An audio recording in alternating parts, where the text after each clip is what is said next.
Did do a piece to camera outside, but the wind was just hacking, and I don't have a external mic for the camera, so it's just, you know what it's like, you watch a fishing video and you can't hear absolutely anything the person's saying because the wind's just nobody wants to watch that. So I'm down on Meadow Lake at Coken Farm. I'm in peg 63 and I'm here for the next 48 hours. So got here at 9 o'clock, managed to get everything set up. It's 12 o'clock now, and yeah, hoping that we can bag a fatty. Now, I fished this peg back in April and the conditions weren't ideal. The temperature was sort of 15 degrees during the day, but then it was dropping down to like 0 at night, so it was up and down, up and down. Not really the greatest, not a lot happening. Thankfully, we've just had a little bit of a heat wave and the temperature for the next couple of days is pretty stable at about around 20 degrees. Got a nice westerly wind pushing through, and the tactics I've gone for is I've essentially got a square bit of water right in front of the peg. So you've got island in front, you've got a bay to your right hand side where peg 64 is, and then you've got peg 62 and 61 to my left. So there's the bay to the right where the fish can sort of swim round, push through. To the left of the peg, out in front of 62, you've got the channel between the two islands that are on the lake, and then there's a sort of back channel that goes around the back of the island of peg 61, leading round to peg 70. So what I've gone with for this session is I've just cast out towards the island, clipped up, got it just off the island because there is a bit of a shelf there, but the swans do tend to come in, dive down, and I don't want to be mucking around with swans diving on the rig trying to pick me up and all that sort of stuff. So clipped up, got it a good rod length off of the island, so the right rod is clipped up at 5 wraps, gone with 4 wraps on the middle and then 3 on the left, so you've got this sort of staggered presentation going across the bay in front of me. And I've just sprayed 2 kilo boilies straight out in front, so what I'm hoping is going to happen, if the fish do push round, they're going to come across all of that and I'll have a bite. So we'll see what happens. So I've put 2 kilo out, I've got 10 with me. I don't think I'm going to use 10, but gotta be honest, 2 kilos is the most I've ever put out in one go ever, so we'll see if that pays off. Normally, you know, I'm putting stringers and all that sort of stuff on, so we'll see how that goes. But yeah, I got 20 millers, 20 mil, 20 mil active boilies, which is what I'm using for a hook bait, and then I've got 16 millers as well, so you've got bigger boilies, and again I'm using a 20 mil bottom bait as the hook bait, and I've had some really good success using that recently. And that is on the classic KD rig. Now, I used to use this rig all the time, and then I got lost in trying lots of fancy stuff that was alright, but the hook holes with this is, you know, it's just simple, straightforward, you can't really go far wrong. So there is the KD rig. It's a size 6 OMC lock hook, a little bit of putty there, about a centimetre away from the hook, and then another blob of putty there, and yeah, that has been doing the business, he says.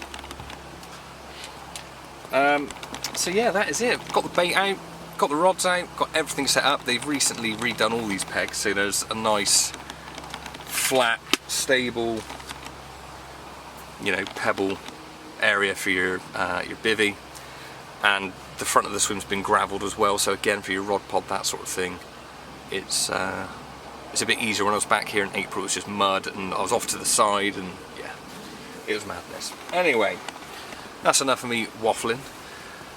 Everything's done, traps are set, I've had a beep on the middle rod, so we'll see, hopefully when I update this evening I've either seen some things or I've got a big fat fish. Yeah, I think we'll put in some B-roll now, shall we? Yeah, let's do that. Let's put some B-roll in.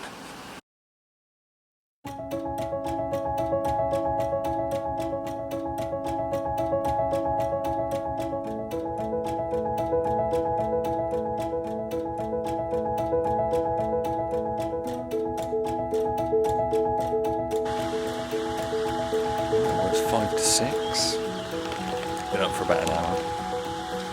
Nothing through the night, which I won't complain about because I've got to be honest. Trying to take photos and all that sort of stuff does become a bit of a noise. Optimistic, I know. However, from about 9 till 10:30 last night, there was a lot of shows, a lot of fish topping over to the right hand side in the bay in front of 64. And this morning I've just been watching fizzing coming up all over the bait that I put out yesterday, so I didn't end up putting any more bait in. I've left the rods, so they've been in since I've got here. On my second coffee.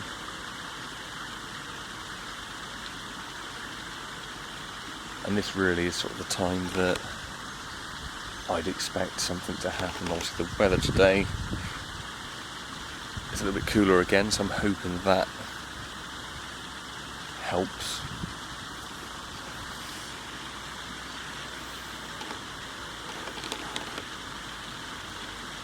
So yeah, just been excitedly sat here watching bubbles come up all over where I put my bait. So yeah, that's the morning update. Hopefully next time I come back, giving it a bit of that. Well, I've been watching the water for the last hour and a half, and then suddenly the right rod starts to take off, strike into it, connected, and then the line went really loose, like, you know what I mean, like, never had that before where you're connected and then the line goes really slack, like it swam back towards me really, really fast. But yeah, and then ping, line cut. Just don't know. So I've got it back out. Never mind. What a devastator though. Devastator, I just can't understand it. Plenty of time, but again, been seeing fizzing all over the spot, or the area that I baited up yesterday, so probably going to give it to about 10, redo the other rods, and we'll go again and see if anything happens. Oh, it's devastating.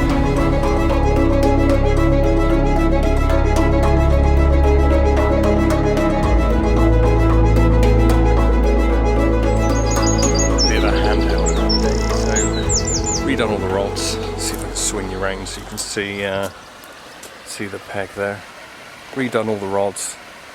It all came in nice and clean, so nothing was tangled. But I was just chatting to a guy that's turned up and told him about the run I had this morning where it got cut, bitten off. And he was saying that's happened to a few people over the last couple of weeks. So again, yeah, don't know if that was a pike, but I have been watching a lot of bubbling coming up. At one point there's a bit of a cauldron going on, you know what it's like. Thinking it's gonna go. But yeah, everything's set. Don't need to do anything else now, just gotta wait for the fish.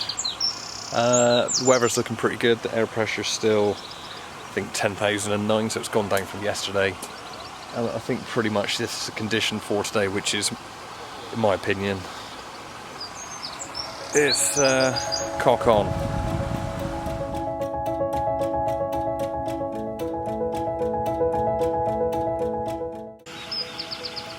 Good morning. So, what's it? 5 o'clock. Last morning, got to be off by 10. And I had one. Now, from about 7 o'clock last night till 10, the shows in front of the island where I've been spraying bait for the last sort of day and a half.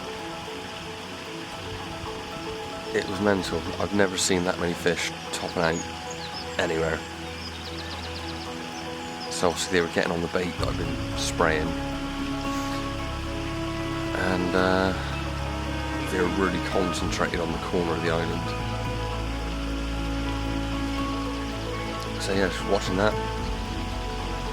Got to about 9:30 and they were just flip-flopping all over the place. Like, it was ridiculous. I think at one point I seen 4 fish just top out one after the other. Sort of stood there watching this all happen with Pete, the guy who swam next to me. We're just chatting away, obviously the light's going down, and then the right rod just tore off. Oh. Like the receiver goes, what's going on? Oh yeah, my rod. So start playing that. Nice little fight. Seen a common sort of surface, and the stupid thing was, when I first seen it, I didn't think it was that big. So played that, netted it, great. Right, I'll throw out the hook, get the rod back out. It wasn't until I've gone down to get the hook out in the net that I've seen how big this common is, and it was big. Sort that out, get it weighed up. 35 pounds.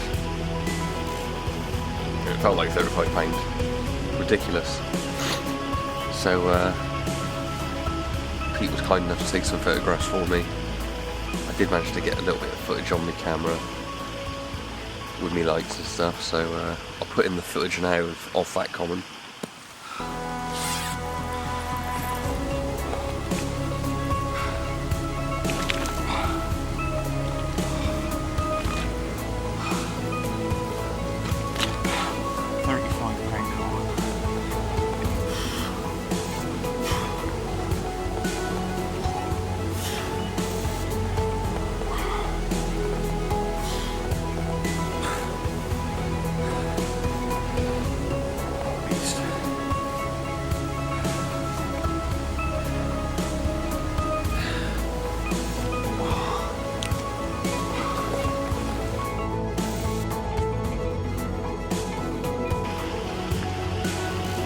And I thought I was going to have at least another take. Nothing else has happened. So now we will see. I mean, the air pressure again, it's dropped again. I'm sure there still must be bait out there. And that was on a 20mm Manilla active boilie on that KD rig. So yeah, we'll watch the water now and see if anything happens before we go. But that is the first fish I've had at a meadow in about 4 years of fishing on here. The last one I had was a 22-pound common mirror, 22-pound mirror. Still very early, and that's a new PB. And the last time I had a 33-pounder was in 2016, so very happy. But that is why we come on this lake, because the stock of fish in this lake, if you get a take, there's a chance, isn't there? You know, a good chance it's going to be a good fish. So yeah, we'll see if anything happens. If nothing does happen, I can go home happy. It's not been camping. Caught a fish, caught a good fish, caught a new PB fish. That's a new PB, a new PB common. And you forget, when you haven't had a fish that size for such a long time, how heavy, how heavy they are. Oh, absolute unit. Yeah. Gotta love Cocan Farm, gotta love Cocan Meadow. Peg 63, Ian, thank you very much. Right, well, it's now approaching 9 o'clock. One more hour. Nothing's happened. really at all. I'm starting to see a bit of fizz coming out, but is there a chance that that could go in the last? There's always a chance, always a chance. But that is pretty much everything. It's just waiting to be loaded into the car, so if there's no more footage after this, that was my trip. That was the one fish at £35. And yeah, gotta wait, see when I can book up to come back again. But I hope you enjoyed, and thank you for watching. Let's go.